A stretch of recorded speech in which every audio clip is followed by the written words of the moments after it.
This is a recording of section 5.1 in our statistics packet, having to do with randomness, probability, and simulation. Um, we're going to explore what we mean by probability, and we're going to do so by using a web applet. It can be found at this URL. I've already um, loaded this applet up. And so my applet is ready to go. I'm going to click the reload to get it ready for our thing. But the idea is that this applet is going to simulate the flipping of coins. We all believe that the probability of getting heads for a coin flip is at 50%, and that's what's set right there. We're going to set the number of coin flips to 10. And we're going to flip the coin 10 times and see what happens. All right.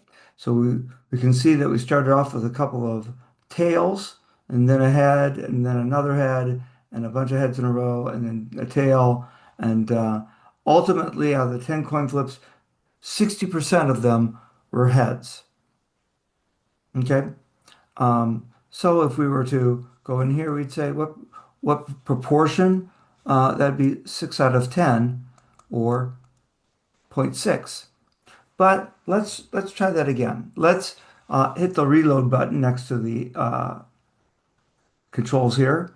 It clears out the old flips. We'll set it to 10 again, and we'll do 10 more flips. Okay, again, started with some tails, but ultimately we ended up with only two out of the 10, two out of the uh, 10 coin flips for heads, and we had a proportion of 0.2. So what do we notice? Well, we notice that one, the outcomes for the two sets of 10 aren't the same. And two, neither of these proportions were 50%.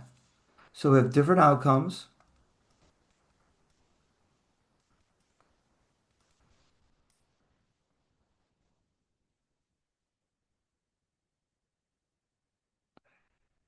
And neither of them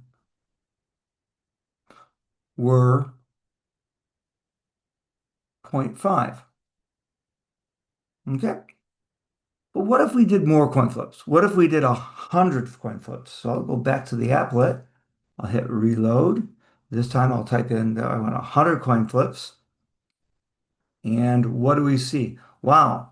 One, even though we started with two, two, two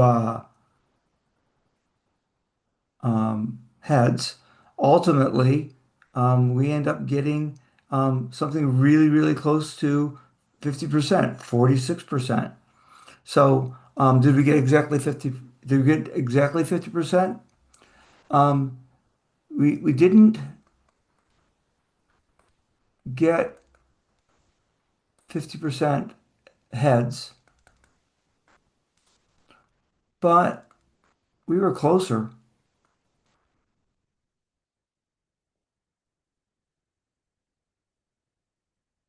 right? Now we're going to keep on tossing without hitting reset this time, and we're going to see what happens. So now we got 100 coin flips. Let's do another 100, okay? And then another 100, and then another 100. And if I keep on doing this, what do we notice about ultimately where these proportion of heads goes? It seems to be getting closer and closer to that 50% that we think it's going to be. And we're not quite there, but we're keep on getting closer. Okay. So the more flips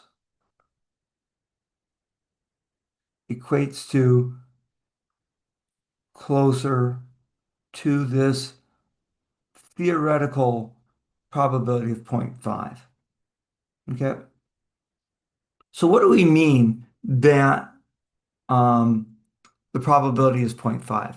Well, One, we don't mean that we're going to get exactly half heads. Okay. What we mean is that over many coin flips,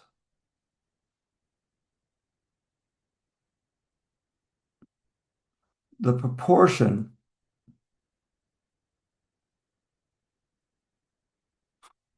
of heads is about zero point 0.5. That only happens over many flips. And we never got exactly zero point 0.5, or at least I didn't see it. We only got around zero point 0.5. Now, what will happen if we change the proportion of heads to 0.3? It's an unfair coin. Well, first of all, let me reload. Let me change the proportion to zero point 0.3 and let's do 100 coin flips. Do we see that proportion getting close to zero point 0.3? Well, right now it's 23% instead of 30%. But if I do more and more, yep, there we are, hovering around that zero point 0.3. Oh, we're so close to zero point 0.3. So close. Okay. But you can see that even then, so if we set the theoretical probability to zero point 0.3, we're not exactly at zero point 0.3, but we get around zero point 0.3 over many, many coin flips. So now we did this with a coin and suppose it's a fair coin. But what happens if you toss a thumbtack? I don't know if you're familiar with a thumbtack. It's got a little disc on it. It's got a little spiky thing, and you use it to tack things to bulletin boards. And if you flip it, if you toss it, it can either land on this side down, or it can land with its needle side down. Okay. Do you think the theoretical probability is zero point 0.5? Well, how do we even answer that question? Well, what the idea of the simulation is that we answer that question by doing many, many reoccurrences of that thing. We'd have to toss the thumbtack many, many times. And even whatever proportion that we got over many, many flips of the coin, tossing of the coin of the thumbtack, we'd still only have an approximation of what the true probability was. So, big idea. Probability of any outcome of a chance process. Now, okay, and I'm going to hit on the idea. A chance process is something that's unpredictable in the short term. Flip a coin, it's unpredictable whether you're going to get a heads or a tail in the short term. Is a number between zero, it never occurs, and one, that it always occurs, that describes the proportion of times the outcome would occur in a long series of repetitions. So we don't talk about probability without thinking about a long series of repetitions. Okay? Now, we do need to understand that our mind doesn't exactly work this way. It says, when you toss a coin, there are two possible outcomes, heads or tails. The graph shows the results of 20, kind of like when we did our 10. Um, but we can see again that if we do it many times, 500 times, we get this proportion that gets closer and closer to zero point 0.5.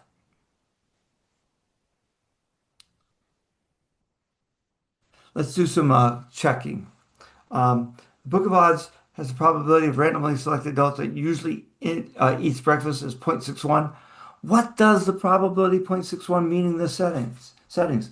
Well, over a long series of asking people, or in this case, U.S. adults, asking U.S. adults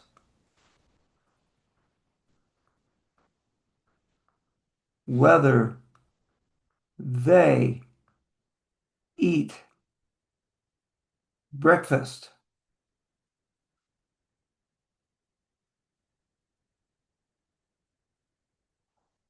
the proportion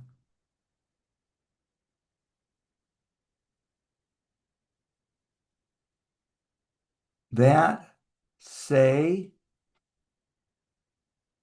they do is about 0.61. Why doesn't this probability say that if 100 US adults are chosen at random, exactly 61 usually eat breakfast? The answer to that is this is a this is a chance process, which is unpredictable.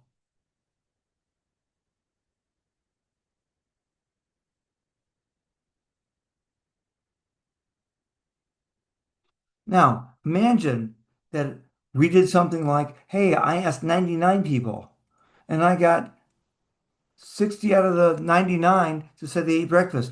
Does that mean I have to get the 61? If I did, then it's predictable. Okay? Or what if I had 61 out of 99? Wouldn't that have to guarantee that the next person couldn't have eaten breakfast? Then it's predictable. It can't be that we're going to get exactly 61. It's a chance process. Question number two. How likely is that each of these occur? Um, Something is impossible, it'll never occur. Well, that's the probability zero. That it's certain, that it always happens. That's the probability one. It is very unlikely. It will occur once in a while in a long sense of trials. Well, out of all these choices, I'd say 0.01. Something happens around 1% of the time. It will happen more often than not. I would put that as the zero point 0.6. It happens more than half of the time. 0.99 is something that happens nearly every time. Happens nearly every time. All right, let's go on. Let's talk about some myths of randomness. This is the problem that humans have dealing with probabilities and intuitively understanding them. One of the myths of randomness is about the myth of short run regularity. The idea that probability is the idea of probability is that randomness is predictable in the long run, that it gets closer and closer to some theoretical value. Our intuition tries to tell us the phenomenon should be, but it's not predictable in the short run.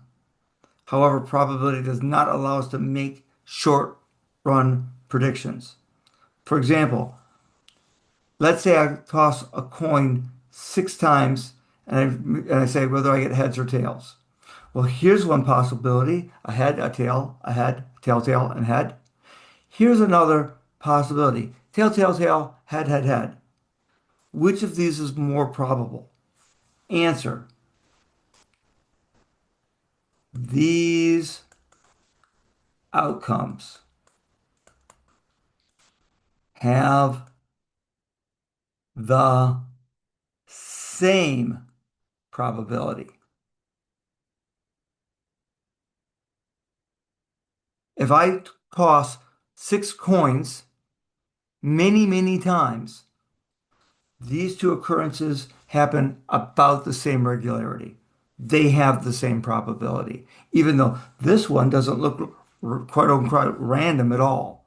So watch out for thinking that you may find short-term predictability. Okay.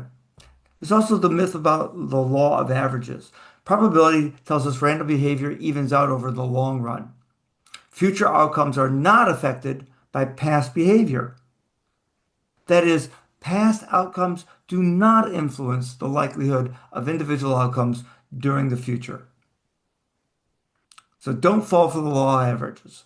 In casinos, there's often a large display next to every roulette table showing the outcomes of the last several spins. since the results of previous spins reveal nothing about the results in the future. Why do casinos pay for these displays? The answer, if customers think they can beat the system,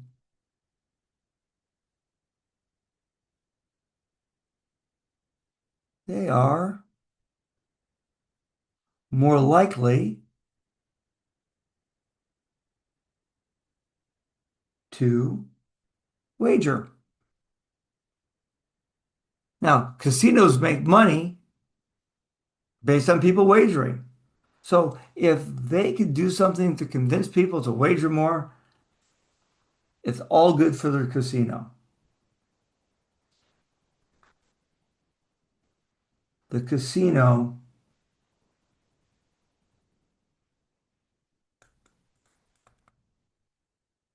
knows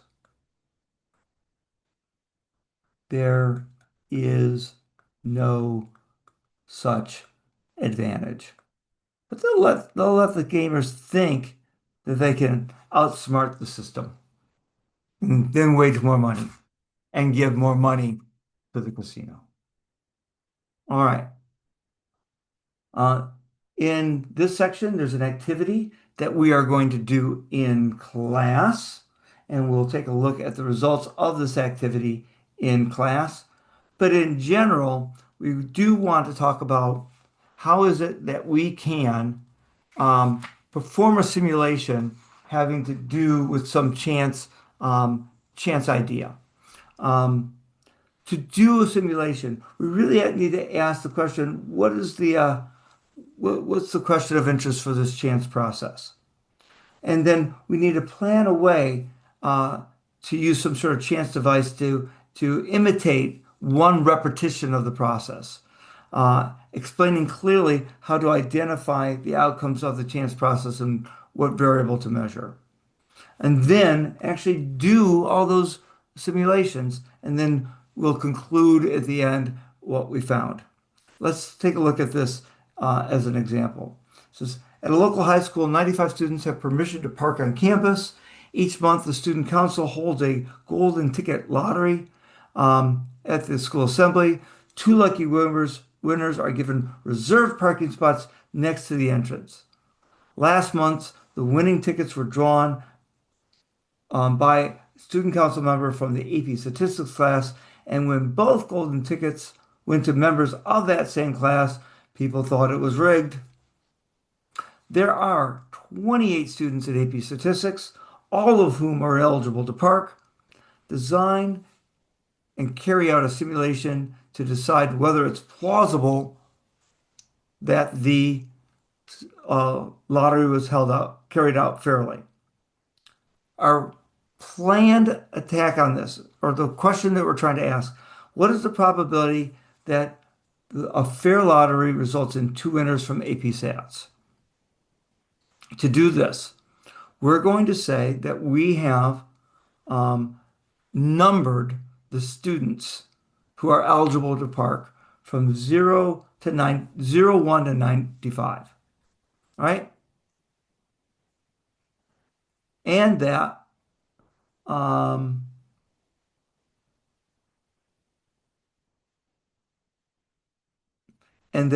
we are going to say that students 1 through 28, those are the ones that are from the AP statistics class.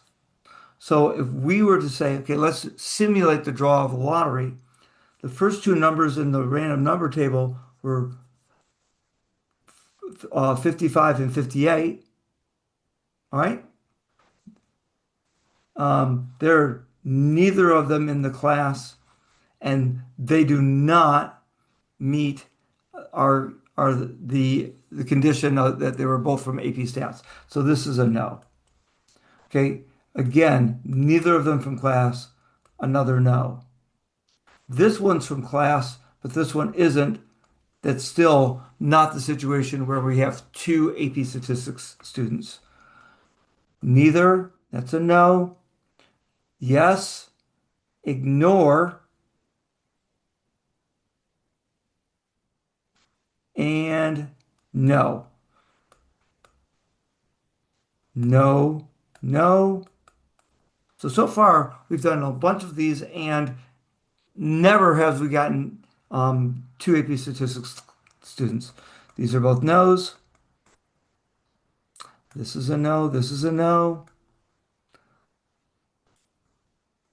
There's one AP Stat student, but we still didn't get double.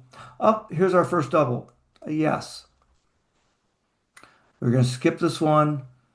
This is a no. This is a no. No, yes, which still is a no. No, yes, no, which is still a no. Double no. No, no. Yes. No. Skip. No. And then our last one. Ignore. Yes. Yes. Okay. So there we have it. We've done how many simulations? 1, 2, 3, 4, 5, 6, 7, 8, 9, 10, 11, 12, 13, 14, 15, 16, 17, 18. We did 18 simulations. And how many times did two students come from AP Stats? One, two, three. So three times out of the 18. If we keep on doing 30 more simulations, we find we get 30 more no's and two more yeses, 32 more, which means all totaled, we would have had five yeses and what did we have? 15 plus 30, 45 no's. Okay, so what kind of proportion is that? 5 out of 45. Is that a really small probability, or is that kind of in what we might expect? So in our simulation of a fair lottery, we came up with when both winners came up with uh, was 5 out of 45 repetitions. So in about 5 out of every, sorry, we did a total of 50. 5 out of 50, not 5 out of 45. Um, so about every 5 out of every 50, which is about 10%, this will happen. So something happening 10% of the time, I don't think that's enough to say that's really rare. I mean, it happens not often as something that's more likely, but 10% of the time is still pretty often. All right, let's try another simulation. In this simulation, in an attempt to increase sales, breakfast cereal company decides to offer a NASCAR promotion. In each box of cereal, that will contain a collectible car from one of these NASCAR drivers: Jeff Gordon, Dale Earnhardt Jr., Tony Stewart, Danica Patrick, Jimmy Johnson. The company says that each of the five cards are equally likely to appear in any box of cereal. A NASCAR fan decides to keep on buying boxes of cereal until she has all five driver's cards. She's surprised when it takes 23 boxes of cereals to get a full set of cards. Should she be surprised? Design and carry out a simulation to help answer this question. The question being, what's the probability that it'll take more than 23 boxes of cereal to get a full set of NASCAR collectible cars? So we'll need five numbers to represent each of the five different drivers. We can use, now this is the command from the TI Inspire, okay? But we're going to use Desmos. So let me bring up Desmos, all right? Let me make this a little bit bigger, all right? And we're going to use the command uh, rand, random, yep, parenthesis, uh, square bracket, 0 or 1 dot dot dot 5, end the square bracket, and um, I'm going to put comma 5 because I'm going to do this with 5 cards in a row. Let me rearrange my window so we can take a look at what the simulation gives us.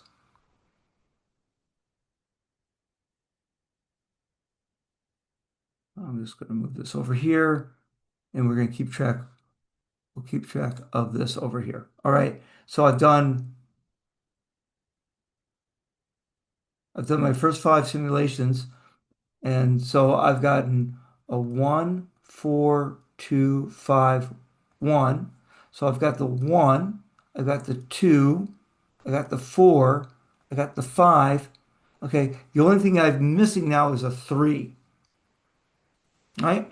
So let me hit the repeat here, and I got a 3 on the very next try. So this time it only took me 6 boxes of cereal to collect all of them. All right. I'm going to start brand new. I'm going to hit repeat. And now I've got 1, 5, 3, 4, 2. I'm only missing, uh, actually, I got them all. I got them all on the very first try. Only 5 boxes of cereal for this one. Great. Let me randomize. 2, 4, 1, 5, 5. So I've got the 1, I've got the 2, I've got the 4, 5. I'm missing a 3. 1, 2, 3. Now I've got the 3. That one took 8 boxes of cereal. All right. Now I have just done 3 simulations and I've gotten a 5, a 6, and an 8. It does not seem to me likely that 23 boxes of cereal is a common thing. But we won't know how it turns out in general until we do many simulations. I've only done 3. How many more simulations would it take? We're going to answer that question in class. So let me go ahead and pull this back into its normal situation. There we go. So we'll answer that question in class when we do the simulation together. All right, that concludes our 5-1 lecture.